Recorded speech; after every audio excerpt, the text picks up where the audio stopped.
You know that moment when your own child says something so cruel, so cutting, that it literally takes your breath away? Well, let me tell you about the day my 29-year-old son looked me straight in the eye and said, "You never give me anything, Mom. You never have." Those words hit me like a freight train on a Tuesday afternoon in my kitchen in suburban Denver. I'm Evangeline Hartwell, 54 years old, and I thought I knew my son Kieran better than anyone in this world. Apparently I was wrong. The argument started over something so trivial, I almost laugh thinking about it now. Kieran had come over to my house, the same house where I raised him as a single mother after his father walked out when he was 7. He was rummaging through my refrigerator like he still lived there, which honestly, he practically did most weekends. "Mom, you never have anything good to eat here," he complained, his voice carrying that whiny tone that reminded me of his teenage years. I looked up from the bills I was sorting at the kitchen table. "There's leftover lasagna from Sunday, sandwich meat, that soup you like." "That's not what I mean." He slammed the refrigerator door shut with more force than necessary. "I mean, you never get the stuff I actually want. The good snacks, the expensive cheese, the craft beer I told you about." Something about his tone made my stomach clench. "Kieran, honey, I buy what I can afford. You know money's been tight since the divorce was finalized." "Yes, you heard that right. I went through not one, but 2 divorces. Kieran's father, Marcus, left when Kieran was 7. Then I remarried when Kieran was 15 to a man named David Pemberton, thinking I was giving my son a stable father figure. That marriage lasted 8 years before David decided he wanted a fresh start with someone who didn't have baggage. The divorce was finalized just 6 months ago, and between the legal fees and splitting assets, my finances were in shambles. But here's what Kieran didn't know, what he couldn't know. For the past 3 years, every month, I've been putting away $50. Sometimes it was only $25 when money was really tight. Sometimes I'd skip buying myself new clothes or go without getting my hair done professionally. All so I could save for something special for his 30th birthday, which was still 8 months away. "Money's always tight with you," Kieran shot back, and there was something in his voice I'd never heard before. Something cold and resentful. "Do you know what it was like growing up, watching other kids get things their parents bought them without even thinking about it?" My heart started beating faster. "Kieran, what are you talking about? I gave you everything I could. We went on vacations, I bought you a car for your 16th birthday, I paid for your college. A used Honda Civic isn't exactly a dream car, Mom. And community college isn't Harvard." The words stung, but I tried to keep my voice level. "That used Honda Civic was reliable transportation that lasted you 6 years. And community college was what we could afford. And you did great there. You got your degree, you have a good job now. Because I worked for it. Because I had to." He was pacing now, his hands gesturing wildly. "You never just gave me things, nice things. You never surprised me with something I actually wanted instead of something practical." I felt tears starting to form, but I blinked them back. "I did the best I could, Kieran. I was working 2 jobs most of your childhood trying to keep us afloat. That's always your excuse, isn't it? The struggling single mom routine." His voice was getting louder now, more aggressive. "You know what I think? I think you could have done more. I think you chose to do the bare minimum because it was easier." The room went completely silent, except for the humming of the refrigerator and the distant sound of traffic on Maple Street outside. I stared at my son, this man I'd raised, this person I'd sacrificed everything for, and I felt something inside me crack. "You think I did the bare minimum?" My voice was barely above a whisper. "Yeah, I do. You never give me anything, Mom. You never have. It's always been about what you can't afford, what you can't do, what you don't have. Even now when I come over here, it's like you're keeping track of every bite of food I eat." That's when it happened. That's when 29 years of single motherhood, of sacrifice, of putting his needs before mine every single day, just broke. I stood up from the kitchen table so fast that my chair scraped against the linoleum floor with a harsh sound. "You want to know about giving you things, Kieran?"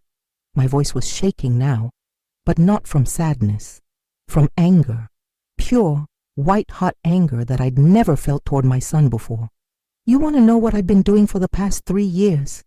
I walked over to the kitchen junk drawer, the one where I kept takeout menus and batteries and random household items. But hidden underneath a stack of old warranty cards was a small wooden box that I'd inherited from my grandmother. Inside that box was a savings account passbook. Kieran watched me with confusion as I pulled out the passbook and slammed it down on the kitchen table.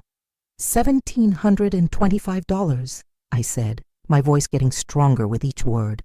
That's what I've saved for your 30th birthday gift. $50 a month for 3 years, sometimes less when money was really tight. Sometimes I'd add a little extra when I got a bonus at work. Kieran's face went pale. He stepped closer to the table and looked down at the passbook, at the careful entries I'd made month after month. I was going to surprise you, I continued, my voice now steady as steel. I was going to take you on that trip to Ireland you've always talked about, the one you said you'd never be able to afford on your salary. I was going to pay for everything, the flights, the hotels, the rental car, the meals. I wanted to give you something amazing for your 30th birthday, something that would show you how proud I am of the man you've become. The kitchen was so quiet, I could hear the clock ticking on the wall. Kieran's eyes were fixed on the passbook, and I could see his throat working as he tried to swallow. Mom, he started, but I held up my hand. No, you don't get to talk now. You've said enough. I picked up the passbook and held it against my chest. You want to know what it was like for me, Kieran? Watching other mothers buy their kids expensive things without thinking about it? Do you think I didn't want to give you those things? Do you think I enjoyed saying no when you asked for the latest video game or the brand name sneakers? Tears were streaming down my face now, but I didn't care. 29 years of held-in hurt was pouring out. I worked double shifts at the diner when you wanted to go on that school trip to Washington, D.C. I picked up extra cleaning jobs to pay for your prom tuxedo. I sold my grandmother's wedding ring to help with your college textbooks, and I never told you because I didn't want you to feel guilty. Kieran's face was white now, and his hands were trembling slightly. Mom, you sold Grandma's ring. Yes, I did. Because that's what mothers do, Kieran. We sacrifice. We give up things that matter to us so our children can have what they need. And we do it quietly, without making a big deal about it because we love them. I walked over to the kitchen window and stared out at the backyard where Kieran used to play as a little boy. The swing set was still there, rusty now but still standing. But you know what? You're right about one thing. I never gave you everything you wanted. I gave you everything you needed, and I gave you everything I could afford, but that wasn't enough for you. So I'm going to fix that right now. I turned back to face him, and the look on his face almost made me lose my resolve. Almost. I'm returning this money to myself. I'm going to take that trip to Ireland, but I'm going alone. And you know what your 30th birthday gift is going to be? Kieran opened his mouth to speak, but no words came out. Nothing. Absolutely nothing. Because according to you, that's what I've always given you anyway. The silence that followed was deafening. Kieran stood there in my kitchen, looking like he'd been slapped, and I felt empty, hollow, like someone had scooped out everything inside me and left behind just the shell of a mother who had finally reached her breaking point. I think you should leave now, I said quietly, and after a long moment, after staring at me with eyes that looked just like his father's, Kieran did exactly that. He walked out of my kitchen, through my living room, and out my front door without saying another word. I stood there alone in my kitchen for a long time after he left, holding that passbook and wondering how we'd gotten to this point. How the little boy who used to crawl into my bed during thunderstorms had turned into a man who could be so cruel to the woman who'd given him everything. That night, I sat in my living room with a cup of tea and made a decision that would change everything between us. I was going to show Kieran exactly what it felt like to get nothing from me. And maybe, just maybe, he'd finally understand what he'd had all along. But first, I had to figure out how to put my heart back together. The next morning, I woke up with swollen eyes, and a determination I hadn't felt in years. After tossing and turning all night, replaying Kieran's words over and over in my head, I'd made a decision that felt both terrifying and liberating. I was going to give him exactly what he said I'd always given him. Nothing.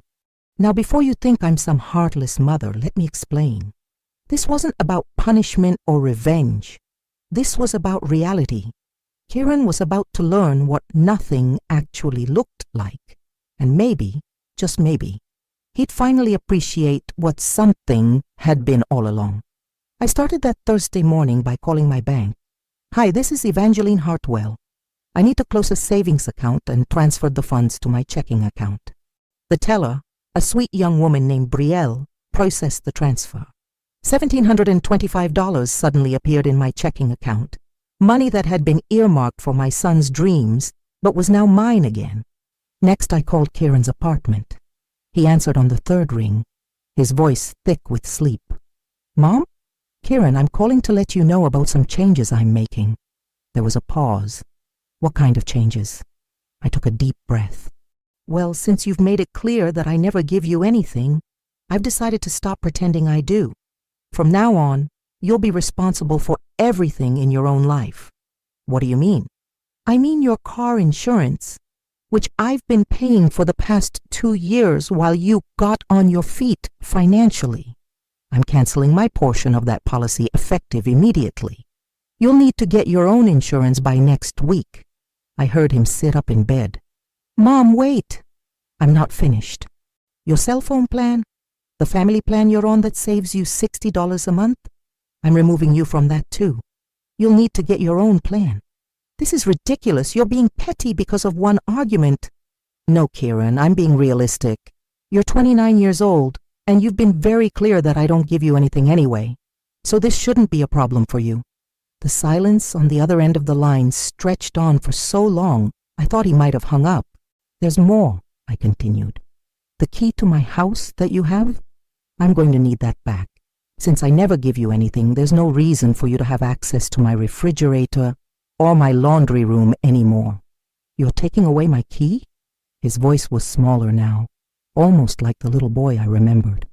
"I'm taking away the privileges that come with being my son who appreciates what his mother does for him. But don't worry, you can still visit. You'll just need to call first, like any other guest." I could hear him breathing heavily on the other end of the line. "Oh, and Kieran, that emergency credit card I gave you 2 years ago? The one that's linked to my account that you've used for emergencies, like when your Xbox broke, or when you wanted to take that girl Melissa to the expensive steakhouse. I'm canceling that today." "Mom, please, can we just talk about this?" "We did talk, Kieran. Yesterday, in my kitchen. You made your feelings very clear." I hung up before he could say anything else, and I felt lighter. For the first time in years, I felt like I was taking control of my own life instead of constantly trying to manage his. The next call I made was to my travel agent, a wonderful woman named Patricia, who'd helped me plan the few vacations I'd been able to afford over the years. "Patricia, it's Evangeline Hartwell. I want to book a trip to Ireland. Just for me. 2 weeks, and I want to do it right." "Oh, how lovely! Is this for a special occasion?" I smiled for the first time in 24 hours.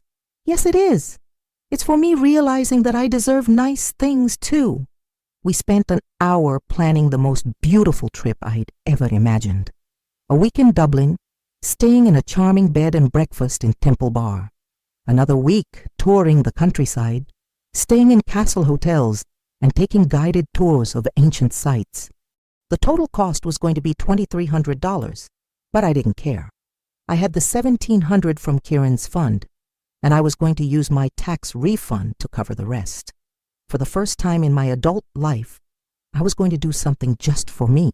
That afternoon, Kieran showed up at my house.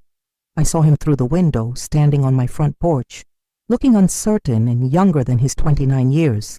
He was probably expecting to just walk in like he always did. Instead, he had to knock. I opened the door but didn't invite him in. "Kieran, Mom, come on. Can we please talk about this like adults?" "We are adults, Kieran. That's exactly what we're doing. Adults are responsible for their own lives." He looked past me into the house, probably expecting me to step aside and let him in like I always did. When I didn't move, he shifted uncomfortably. "I brought your key back," he said, holding out my spare house key, the one I'd given him when he was 25, thinking it would be nice for him to be able to visit whenever he wanted. I took the key from his hand. "Thank you. Mom, I know I said some things yesterday that were harsh, but don't you think you're overreacting?"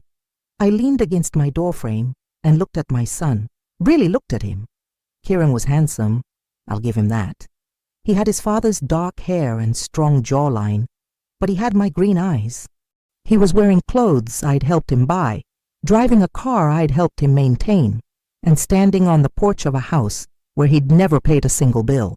"Tell me something, Kieran. What do you think overreacting looks like?" He frowned. "What do you mean?" "I mean, if I were actually overreacting, what would that look like to you?" "I don't know. Screaming, throwing things, making a scene. So taking away financial support from my adult son who told me I never give him anything is overreacting. But telling your mother that she's never given you anything after she spent 29 years sacrificing for you is just, what, honest?" Kieran's face flushed red. "That's not what I meant."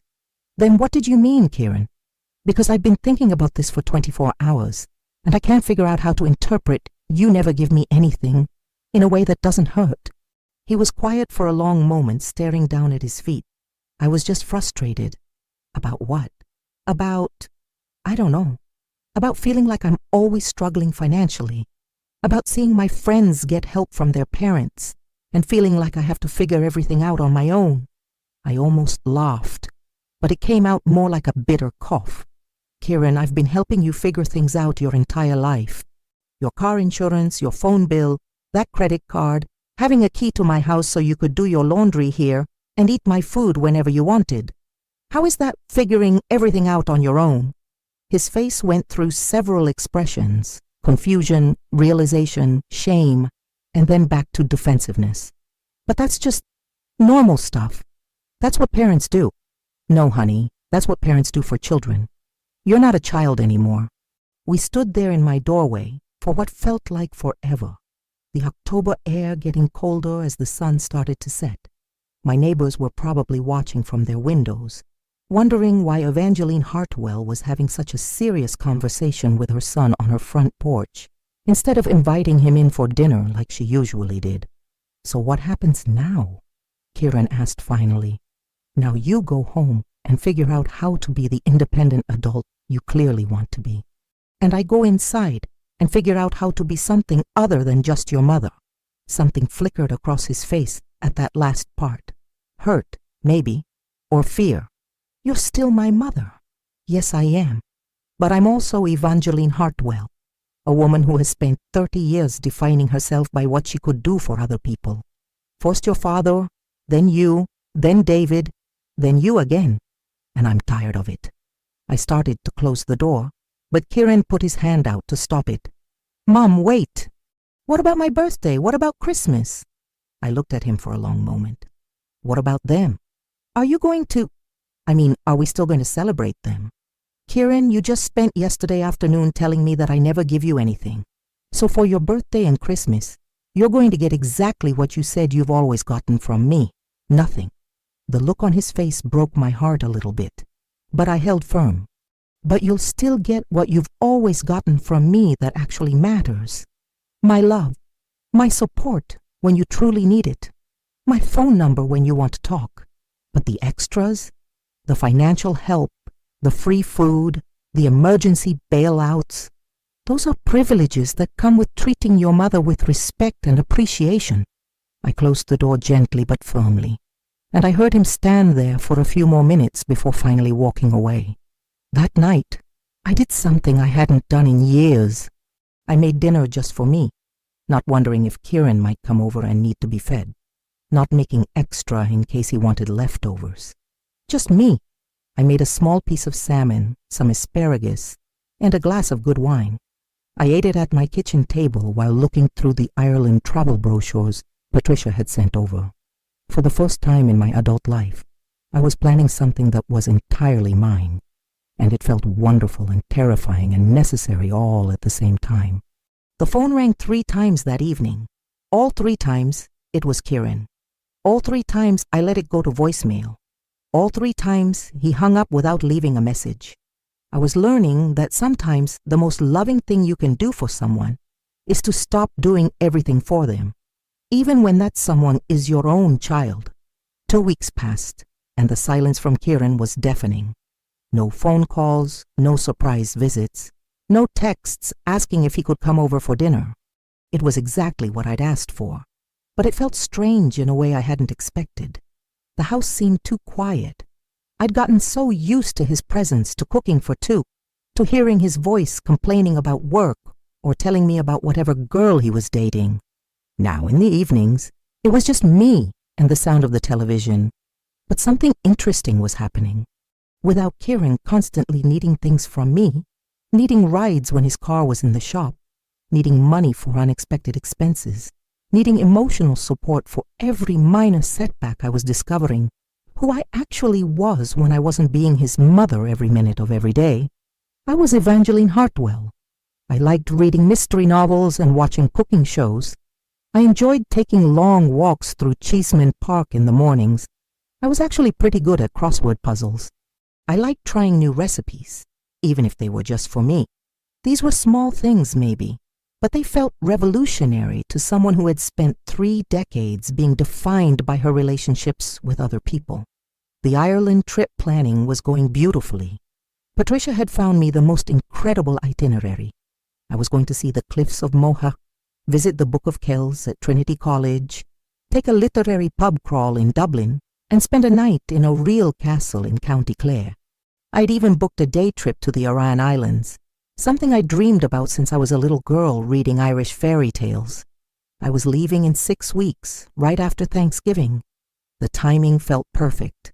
I'd spend the holiday with my sister's family in Colorado Springs like I did every year, and then I'd fly out of Denver International Airport on my first solo international adventure. But then, on a gray Tuesday morning in November, my phone rang. It was my sister Cordelia. "Evie, we need to talk." Cordelia was 2 years younger than me, but she'd always acted like she was the older, wiser one. She lived in a beautiful house in Colorado Springs with her husband Richard and their twin daughters, who were away at college now. Cordelia had the kind of life I'd always envied: stable marriage, financial security, children who called home every week just to chat. "What's wrong?" I asked, settling into my kitchen chair with my morning coffee. "Kieran called me." My stomach dropped. "Did he? Evie, what the hell is going on with you two? He's devastated." I took a deep breath. "What did he tell you?" "He said you cut him off financially and told him you're not giving him anything for his birthday or Christmas. He said you're planning some expensive trip to Ireland with money you'd saved for him." I could hear the judgment in her sister's voice, and it stung more than I'd expected. "Cordelia, did he tell you what he said to me? Did he mention that? He said you had an argument, but Evie, he's your son. You don't just cut your children off because they said something in anger." "He didn't just say something in anger. He told me I never give him anything. He told me I've always done the bare minimum as his mother. He said I chose to do the least I could because it was easier." There was silence on the other end of the line. "Cordelia, are you there?" "I'm here. That doesn't sound like Kieran." Well, it was Kieran, in my kitchen looking me in the eye, after I'd spent 29 years sacrificing everything for him. "But Evie, you know how men are. They say stupid things sometimes. They don't always think before they speak." I felt my blood pressure rising. "So I'm supposed to just take it? I'm supposed to let my adult son tell me I'm a failure as a mother and then continue supporting him financially?" "I'm not saying that. I'm just saying maybe there's a middle ground here. Maybe you could talk to him, work things out." "We did talk, Cordelia. He made his position very clear. So I'm giving him exactly what he said he's always gotten from me. But that's not true, and you know it. You've been an amazing mother to Kieran. You raised him alone for most of his childhood. You worked multiple jobs to support him. You helped him through college." "Exactly. So why should I continue to be treated like I've never done anything for him?" Cordelia sighed. "Look, I get it. I understand why you're hurt. But this is your only child, Evie. Do you really want to spend his 30th birthday proving a point? That question hit me harder than I expected. Did I want to spend Kieran's 30th birthday proving a point? Or did I want to spend it helping him understand what he'd actually had all along? I don't know, I admitted. I just know I can't keep living like this. I can't keep being taken for granted by the most important person in my life. Have you considered that maybe he doesn't realize how much you've done for him? Maybe he just needs to be reminded. I shouldn't have to remind my 29-year-old son that his mother loves him and has sacrificed for him. That's something he should know. We talked for another 20 minutes, but we didn't resolve anything. Cordelia thought I was being too harsh, and I thought she didn't understand what it felt like to be dismissed and devalued by your own child. After we hung up, I sat in my kitchen for a long time, staring out at the backyard where Kieran used to play. Maybe Cordelia was right. Maybe I was being too harsh. Maybe I should call him and try to work things out. But then I remembered the look on his face when he said those words, the coldness in his voice, the way he'd dismissed every sacrifice I'd ever made for him.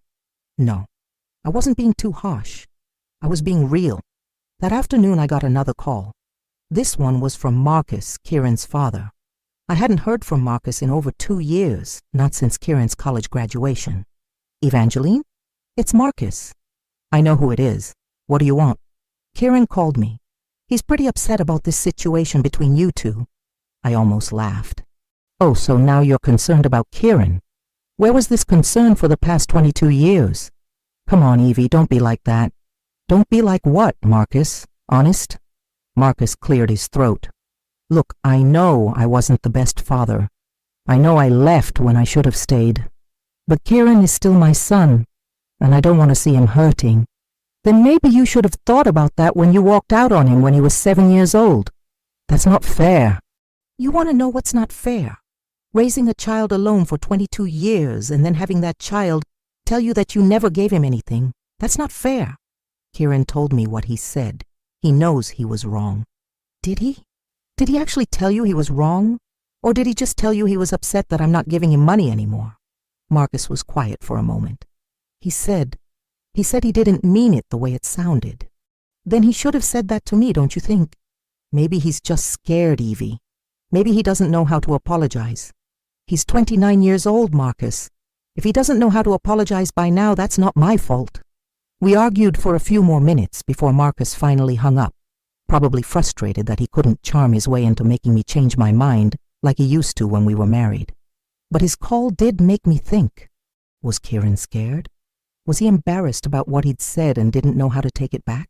I thought about all the times when he was a child, when he'd say something hurtful in anger and then sulk for hours, too proud to apologize even when he knew he was wrong.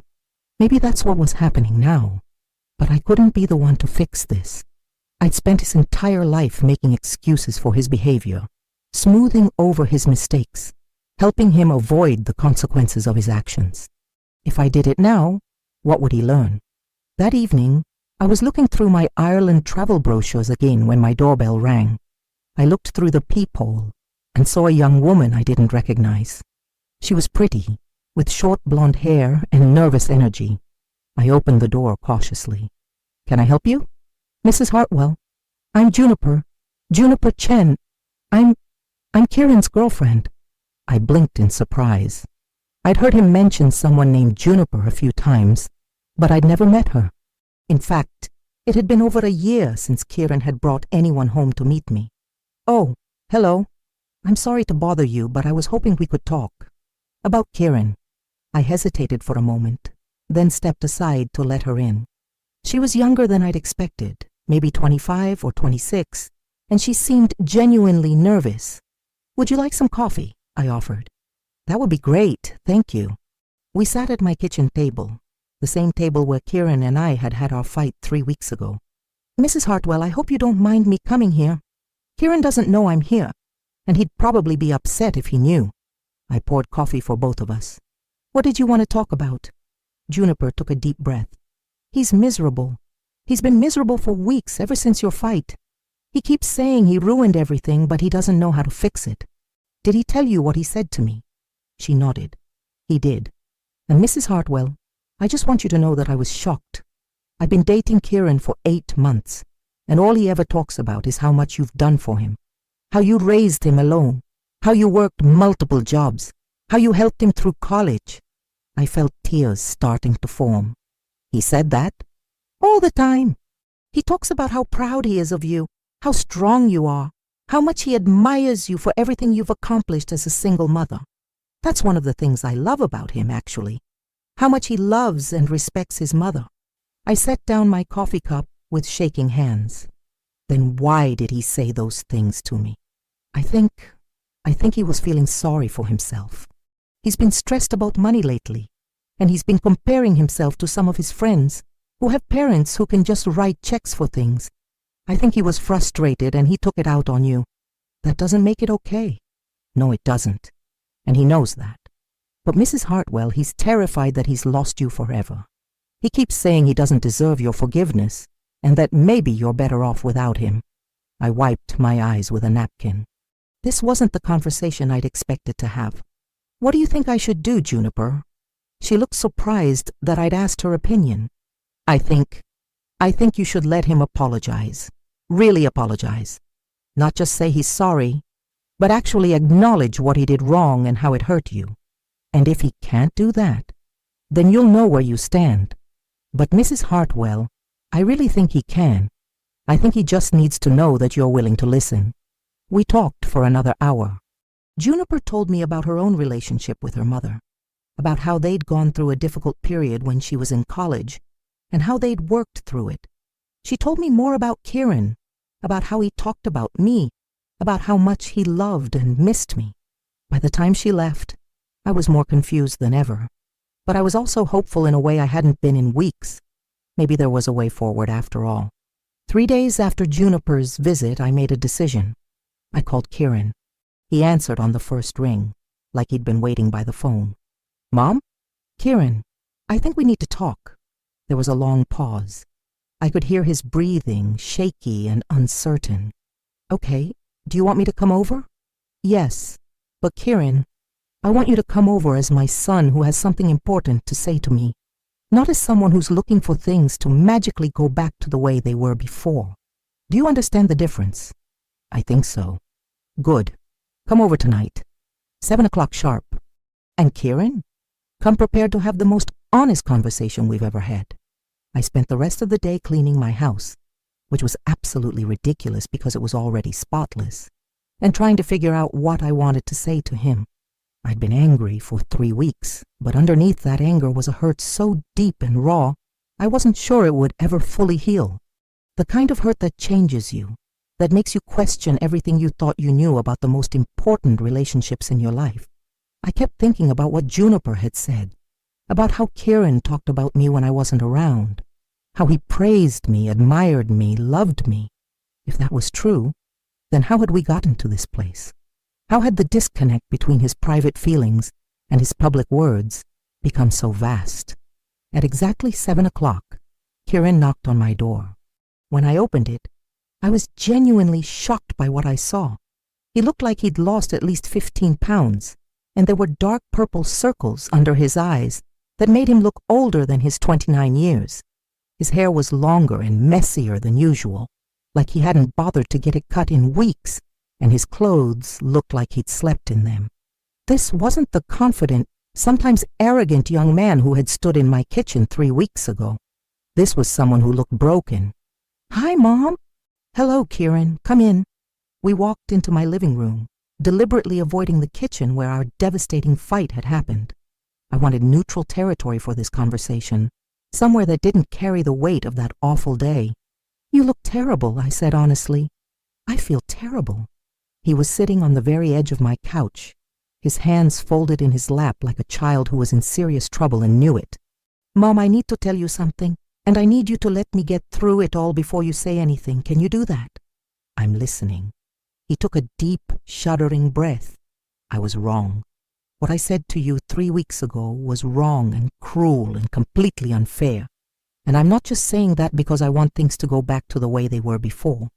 I'm saying it because I've spent every single day since then thinking about everything you've done for me my entire life, and I realized that I've been taking you for granted for years.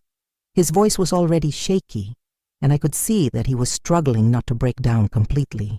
Go on, I said quietly, my own voice barely steady. I've been thinking about when I was 7 years old and Dad left us. I remember being so scared, so terrified that you were going to leave me too. But you didn't. You stayed.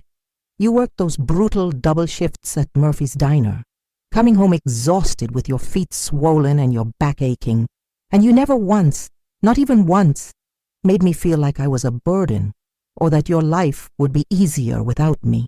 Tears were starting to stream down his face now, and seeing him cry was breaking my heart all over again.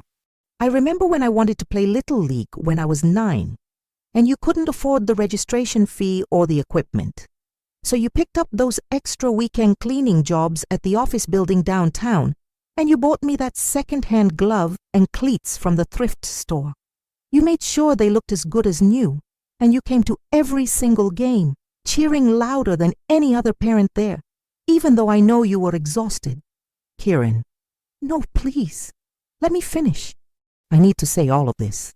He wiped his eyes with the back of his hand, just like he used to when he was little.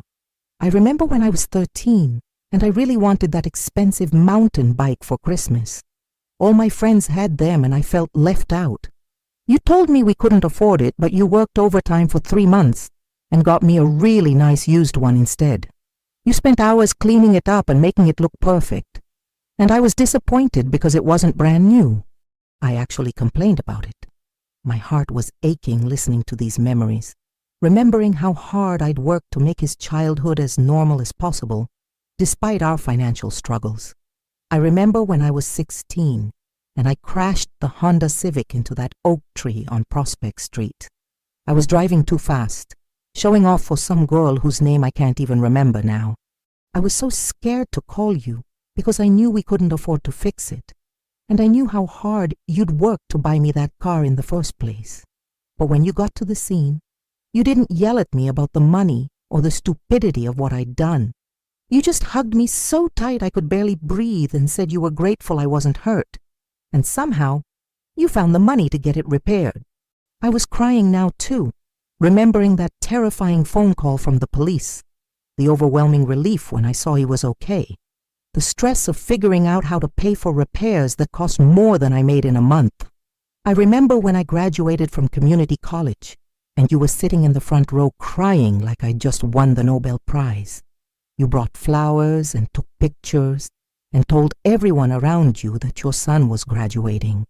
And I remember thinking that I was the luckiest person in the world to have a mother who believed in me that much, who was that proud of me for something that felt so ordinary. He stood up and started pacing around my living room, running his hands through his hair, the way he'd done since he was a teenager when he was upset. And then last month I was having a bad day at work. My supervisor had criticized a project I'd worked really hard on, and I was feeling sorry for myself. I was thinking about my friend Trevor, whose parents bought him a condo downtown, and my friend Marcus, whose dad got him a job at his company making twice what I make. And instead of being grateful for what I had, instead of appreciating the mother who raised me to be independent and strong, I came over here and took out all my frustration and self-pity on you. The room was quiet except for the sound of both of us crying and the distant hum of traffic on the street outside. I said the cruelest things I could think of to the person who has loved me unconditionally for my entire life. I told you that you never gave me anything, when the truth is, you gave me everything that mattered. You gave me your time, your energy, your love, your sacrifice, your belief in me. You gave me a stable home and a sense of security even when you were struggling. You gave me values and work ethic and compassion. Kieran, sit down, I said gently, patting the couch next to me. He sat back down, closer to me this time, and I could see that his hands were trembling. Do you remember exactly what you said to me that day? The specific words? He nodded miserably. I said, you never give me anything, Mom. I said, you never have. I said, you always did the bare minimum because it was easier. I said I had to figure everything out on my own. His voice broke, and none of that was true. None of it. And how do you feel about those words now? I feel like they're the worst thing I've ever said to anyone in my entire life. I feel like I don't deserve to be forgiven.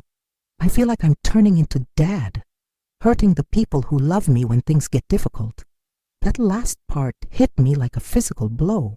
Kieran Michael Hartwell, you listen to me right now. You are nothing like your father. He looked up at me with genuine surprise in his eyes. Your father left when things got difficult because he didn't want the responsibility of being a husband and father.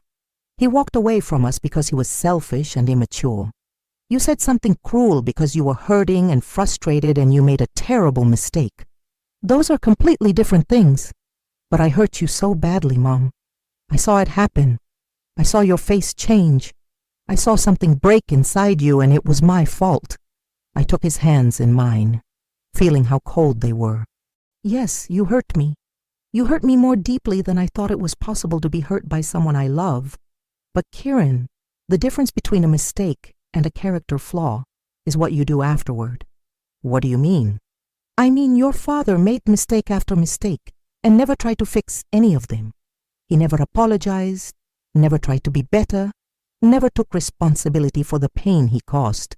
But you're here. You're taking full responsibility for what you said. You're acknowledging how wrong you were. So, do you think you can ever forgive me?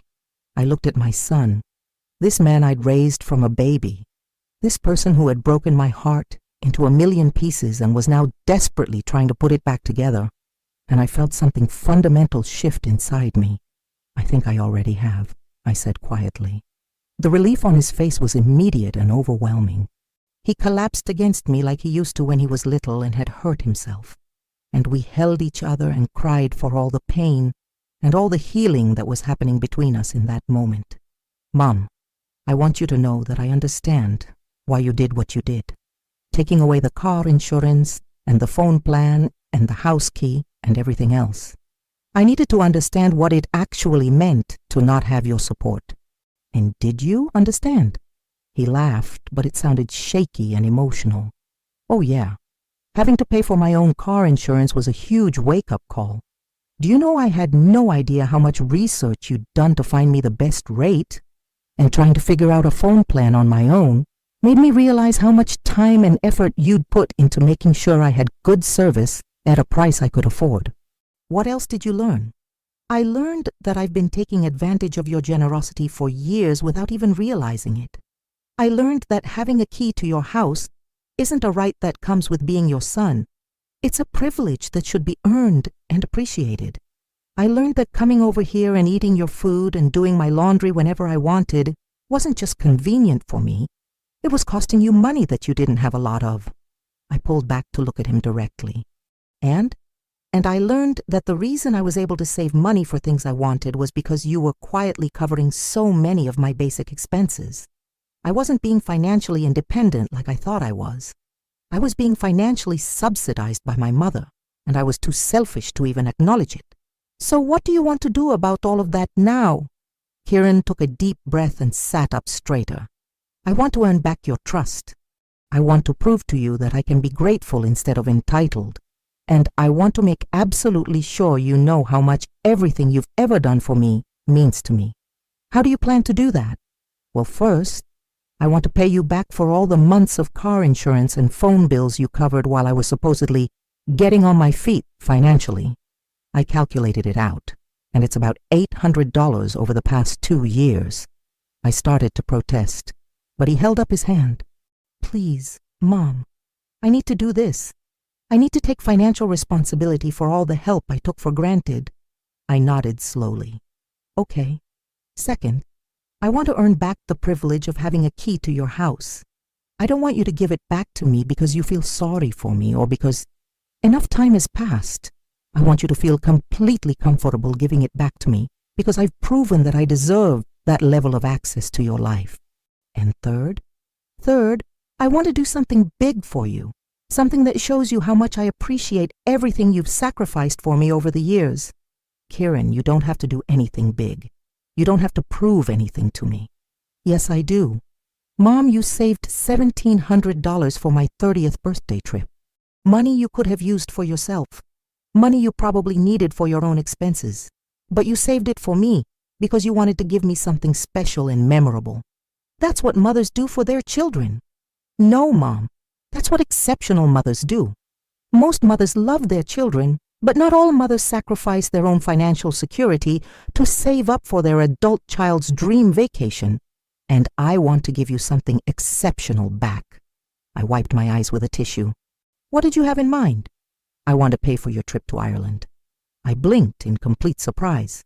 What?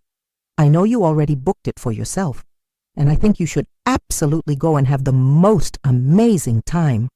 But I want to pay for the entire thing. I want you to go to Ireland and see the cliffs of Moher, and stay in those castle hotels, and take the literary pub tours.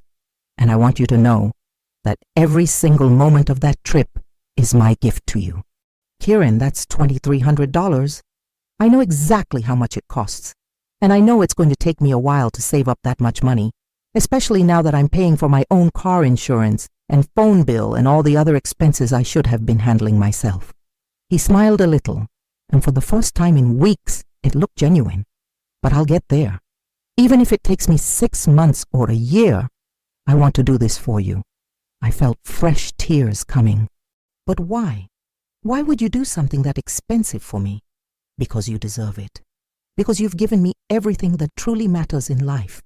And I want to give you something back that shows you how much I value you. Because I want you to be standing on those cliffs in Ireland, looking out at the Atlantic Ocean. And I want you to remember that your son loves you and appreciates you, and is grateful for every single sacrifice you've ever made for him. We sat there together on my couch, holding hands and crying and talking until almost 2 a.m. We talked about his childhood memories that I'd forgotten, about sacrifices I'd made that he'd never known about his fears and insecurities, about his dreams for the future, about his deep and abiding gratitude and love.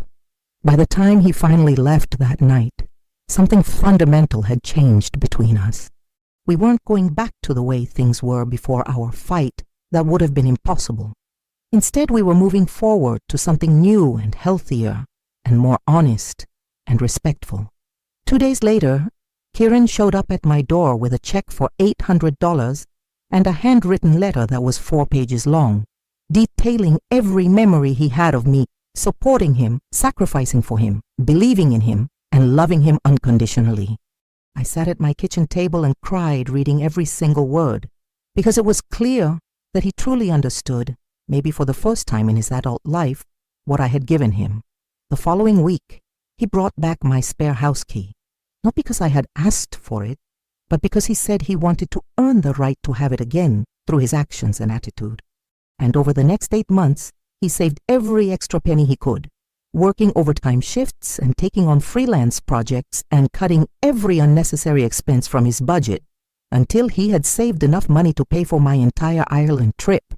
I went to Ireland that October, just after my 55th birthday, and it was the most incredible, magical, life-changing experience I'd ever had. I sent Kieran pictures from every single stop: the breathtaking cliffs of Moher at sunset, the ancient Book of Kells at Trinity College, the charming castle where I stayed in County Clare, the traditional Irish pubs in Dublin where live music filled the air with joy. But the most incredible part of the entire trip wasn't the stunning scenery or the rich history or the adventure of traveling alone for the first time in my life. It was knowing that I was there because my son valued me enough to work for 8 months to give me something truly special. It was knowing that our relationship had not just survived our terrible fight, but had actually grown stronger and more mutual and more respectful, because we had both been willing to do the hard, painful work of healing. When I came back from Ireland, Kieran picked me up from Denver International Airport. As we drove home through the beautiful Colorado mountains, with the autumn leaves just starting to change colors, he said, "Mom, I have something important to tell you." "What's that?" "Juniper and I got engaged while you were gone."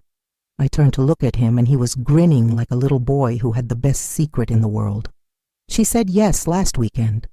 And Mom, I asked her to marry me because she reminds me of you in all the best ways. She's strong and independent and intelligent, and she doesn't take any nonsense from me when I'm being stupid or selfish." I laughed out loud. She sounds absolutely perfect for you. She is perfect for me. And Mom, we want you to help us plan our wedding. Not pay for it, we're going to handle that ourselves, but plan it. We want your advice and your opinions and your involvement in every detail. I would absolutely love that. As we pulled into my driveway, I looked at my house, my son, my life, and I felt something I hadn't felt in years. I felt like everything was exactly as it should be. Not perfect, not without challenges, but real and honest and built on a solid foundation of mutual respect and genuine appreciation. Sometimes the most important lesson you can teach someone is what it feels like to lose something they've been taking for granted. Sometimes the most loving thing you can do for someone is to stop doing everything for them and start requiring them to truly appreciate what you do. And sometimes, when someone you love hurts you more deeply than you thought possible, the bravest and most transformative thing you can do is to give them the opportunity to earn their way back to your heart.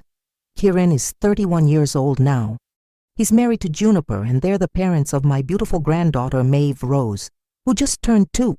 He calls me every Sunday without fail, brings his family over for dinner once a week, and never misses an opportunity to tell me how grateful he is for everything I've done for him throughout his life. But more importantly than his words, he shows me that gratitude every single day through his actions, his respect, his consideration, and his love. The fight we had that terrible October day in my kitchen was the worst, most painful moment in our relationship. But it was also the moment that ultimately saved our relationship, because it forced both of us to confront some very uncomfortable truths about ourselves and decide what kind of future we wanted to build together. I wouldn't change any of it now. Not the hurt, not the anger, not the long months of rebuilding trust and learning new ways to relate to each other. Because all of that pain and work led us to where we are today. And where we are today is better and stronger and more authentic than where we've ever been before. Sometimes love means giving everything you have without expecting anything in return. And sometimes love means taking it all away until someone finally realizes what they had in the first place. Both of those things can be true. Both of those things can be necessary. And both of those things can lead to profound healing and growth if you're brave enough and patient enough to see them through to the end.